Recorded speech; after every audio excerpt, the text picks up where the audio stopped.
Muy buenas tardes a todos ustedes, un abrazo muy especial y el Señor los bendiga bastante. En este momento voy a hacer referencia a la reactivación del fútbol profesional colombiano, pero al tiempo voy a hacer también unas apreciaciones muy importantes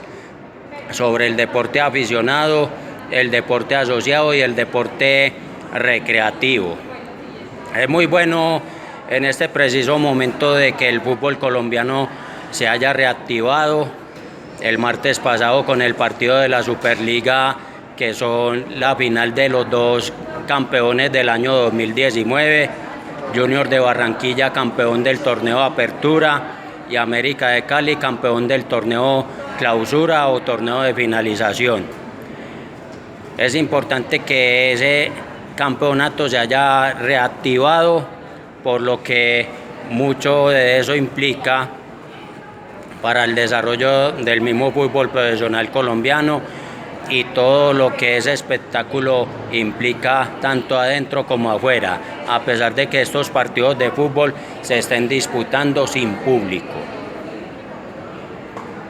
Es importante que los equipos de fútbol profesional puedan entrenar en grupo, puedan entrenar con todos los cuidados adecuados y necesarios, pero es importante también, de alguna manera, tener presente y hacer estas precisiones. Yo perfectamente podría comentar qué fue lo que pasó en el partido del martes entre Junior de Barranquilla y América de Cali. Yo les puedo decir que el partido quedó en favor de América de Cali en la ida, allá en el estadio Romelio Martínez de Barranquilla, 2-1. Yo podría hacer un comentario general de ese partido de fútbol entre Junior de Barranquilla y América de Cali, pero también tengo que decir y tengo que ser muy sincero en el sentido de que ese partido de Junior de Barranquilla contra América de Cali, al igual que el partido de revancha del día de mañana en el estadio Pascual Guerrero, no lo podré ver por la pantalla de Win Sport normal. Me lo podré ver por el canal de televisión abierta de RCN Televisión, porque simple y llanamente no lo muestran sino por el Win Sport Más, que es un canal de pague por ver, que si bien está en los sistemas de televisión por cable, uno tiene que pagar un par de pesos de más por si uno lo desea ver.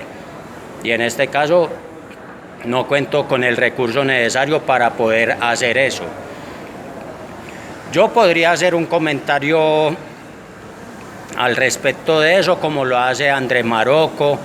Antonio Casale, Alejandro Pino Calá, Francisco Javier Vélez, entre otros muchos periodistas deportivos,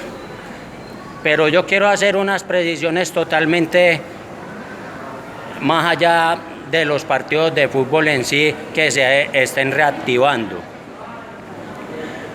Desde hace 5 meses que empezó toda esta situación de la cuarentena, de la pandemia, de todos estos aislamientos, ahora que se llama aislamiento selectivo, o como antes se llamaba el aislamiento preventivo obligatorio, el aislamiento preventivo obligatorio inteligente, la cuarentena parcial o total. Tenemos que entender también el contexto de qué clase de cosas han pasado hasta acá con el deporte del fútbol y particularmente con el fútbol profesional colombiano. Los equipos de fútbol profesional colombiano en determinado momento también le pidieron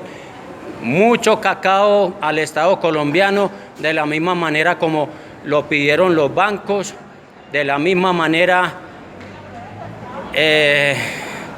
se pidió la aerolínea Avianca, que en estos últimos días ya recibió el préstamo en cuestión, y pidieron mucho cacao los 36 equipos tanto de la primera división como de la primera B del fútbol profesional colombiano, a los cuales el gobierno no les paró bolilla. Y vamos a precisar que hoy en día la división mayor del fútbol colombiano ha tenido un cambio a nivel de la gestión, ya que el periodo de 4 años el cual se iba a servir del anterior presidente que en días pasados ya renunció, en este caso Jorge Enrique Vélez, solo pudo estar algo más de 2 años y para poder renunciar a esa presidencia le tuvieron que indemnizarlo con 600 millones de pesos. Tenemos que recordar que Jorge Enrique Vélez es un político de cambio radical, que en sus ejecutorias políticas ha sido secretario de gobierno en algún determinado momento acá en la alcaldía de Medellín, ha sido superintendente de notariado y registro, ha sido gobernador encargado del departamento de La Guajira en la época que fue detenido y destituido Kiko Gómez, y es un político al fin de los partidos de la extrema derecha y sobre todo lo que está relacionado con el uribismo. Pues bien, este presidente que renunció, al mismo que le tuvieron que indemnizar con 600 millones de pesos, una indemnización que a mi juicio me parece muy absurda, pero esas son las cosas que se dan aquí en nuestro medio colombiano, ha sido sustituido por un hombre de la empresa privada, que fue alguna vez presidente del grupo empresarial cervecero Bavaria, que ustedes saben que eso es de la SABMiller a nivel internacional. Esperemos que el nuevo presidente de la DIMAYOR, Fernando Jaramillo, haga mejor las cosas, haga mejor gestión para que el fútbol profesional colombiano tenga un buen norte. Esperemos que la reanudación de estos partidos respecto a la final de la Superliga Colombiana el martes pasado y el día de mañana, también con los partidos aplazados de fechas anteriores del campeonato de apertura del fútbol colombiano que se paró mucho antes del 20 de marzo en la 8ª fecha, los 2 partidos que van a haber este fin de semana y la reanudación con la fecha 9ª el fin de semana subsiguiente, sea para bien de la afición, para bien de quienes viven de la industria del fútbol profesional colombiano en todos los aspectos posibles. Y es hora de que los equipos profesionales del fútbol se pongan de muy presente y al día con las cuentas económicas, sobre todo con los pasivos que son muy altos. Y hay que tener en cuenta que el fútbol profesional colombiano vive de las taquillas en los estadios de fútbol, que ahora van a estar muy restringidas a causa de las disposiciones de salud, de las transmisiones de los partidos por la televisión paga, en este caso por el Winsport Más en especial, y de algunas otras entradas relacionados con el periodismo radial y con el periodismo escrito. Y me interroga mucho la situación porque ustedes saben que el fútbol profesional colombiano se mueve en miles de millones de pesos, mientras que el deporte aficionado, llámese recreativo, llámese asociado, llámese de alto rendimiento, no mueven la misma cantidad de millones de pesos colombianos. Estas ramas del deporte también las manejan otros entes relacionados con las federaciones deportivas, con el Comité Olímpico Colombiano, con las ligas deportivas departamentales en toda nuestra nación. Y si en ese sentido, en el deporte profesional y en este caso en el fútbol se mueven y se cuecen muchas habas, también con mayor razón en el deporte aficionado, libre, asociado y recreativo también se mueven y se cuecen muchas habas. Y sobre todo porque los poquitos recursos que le llegan al deporte de alto rendimiento, al deporte asociado y al deporte recreativo, lo que llamamos nosotros deporte aficionado, esos recursos que son muy pocos,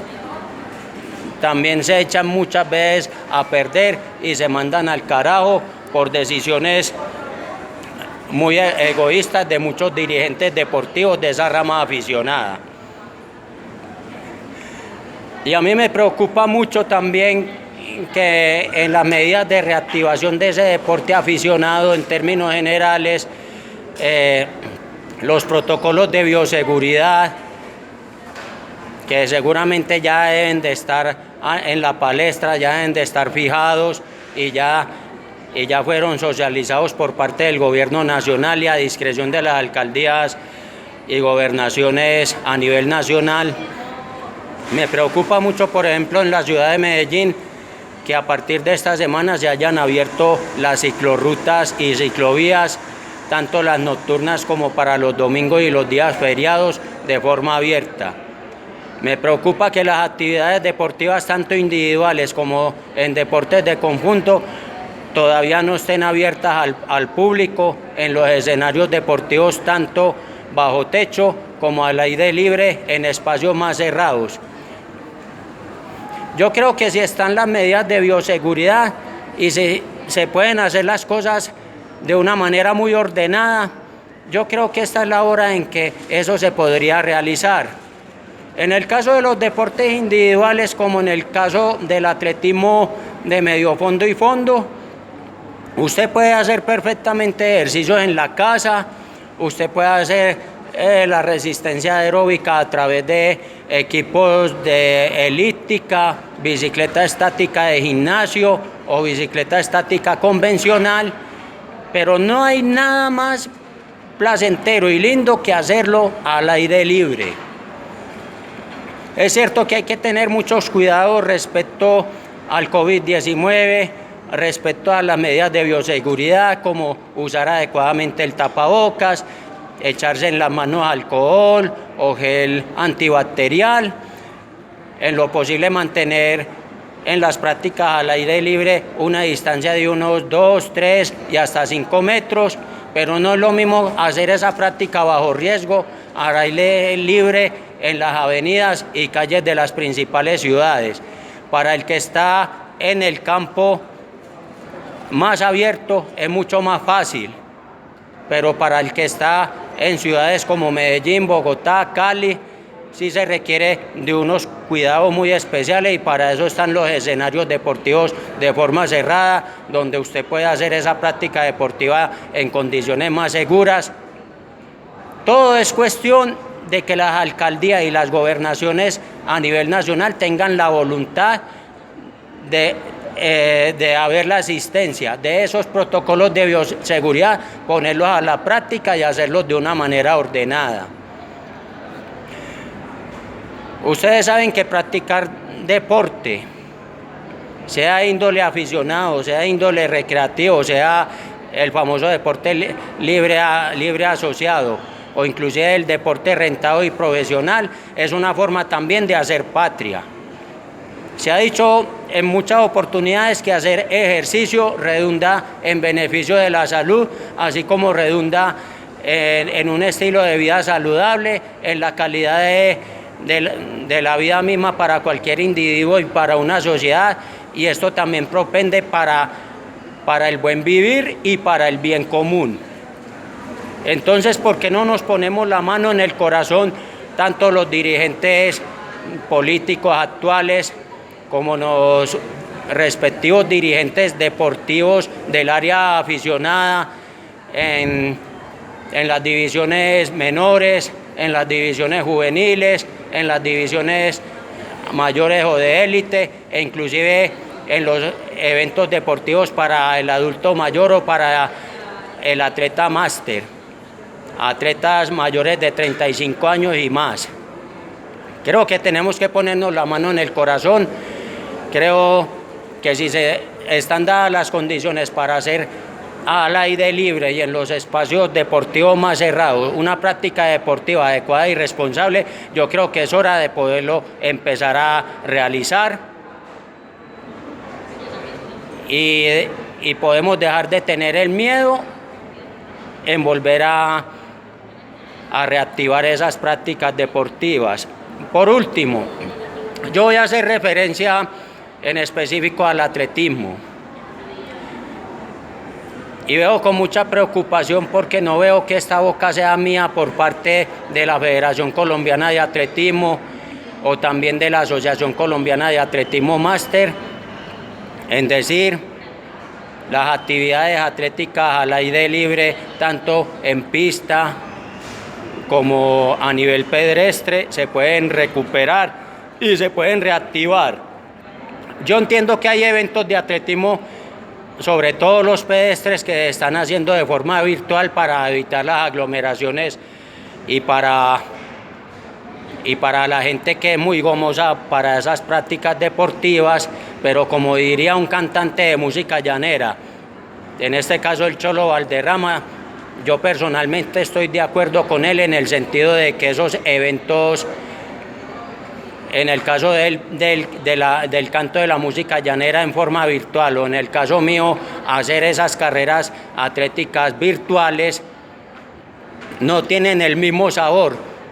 no tienen la misma esencia, no tienen el mismo sentir, porque mientras el Cholo Valderrama canta su música llanera en vivo y en directo delante de su público, y va a ser muy distinto hacer ese mismo concierto en forma virtual sin saber si estas personas lo están viendo desde sus casas o desde otros sitios muy distintos a un recinto cerrado. No va a ser en todo caso la misma esencia. Pues bien, pasa lo mismo con el tema del atletismo pedestre. Yo entiendo que por estos días está el Maratón de las Flores de Medellín en sus distancias de 21 kilómetros, 10 kilómetros y 5K, que se van a realizar de manera virtual desde el lunes pasado hasta este domingo, y para el mes de noviembre el tema del 42K. En ese sentido, muchos éxitos a los atletas que estén haciendo esos eventos virtuales, pero al mismo tiempo les pido el favor y les ruego que lo hagan con mucho cuidado, no solamente por la parte de la bioseguridad en este caso, sino también para afrontar los riesgos que eso conlleva, porque hay que planificar bien un recorrido,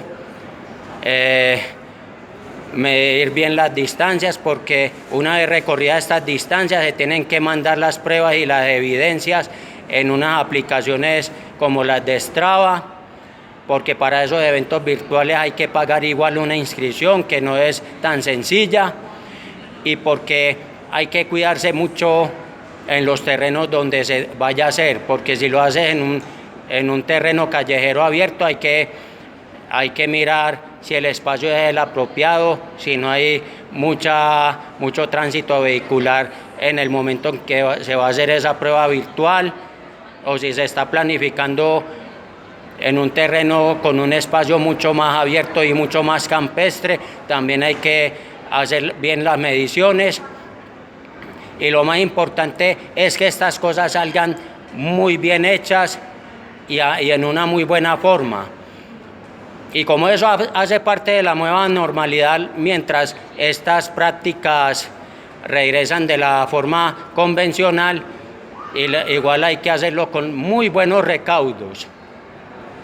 Y yo les agradezco mucho esta oportunidad que me están dando para expresar mis opiniones, y estoy aprovechando este rato de descanso dentro del break de colaboración en cuanto a la producción, en cuanto al aporte periodístico y logístico, a todo el trabajo que está haciendo acá en la ciudad de Medellín y en sus alrededores un amigo de esta casa, William Cardona Vélez, que ya lleva una muy buena cancha en este terreno de las redes sociales, haciendo periodismo popular, periodismo real, periodismo puro y en estado puro, y con él se aprende muchísimo también. Por el momento no es más. Un abrazo especial y que tengan a todos ustedes una feliz tarde, y un abrazo muy especial a todos. No está de sobra además que sigan las recomendaciones que les acabo de brindar y que les acabo de exponer, y una feliz tarde. Un abrazo y chao. ¿Ahora qué hago?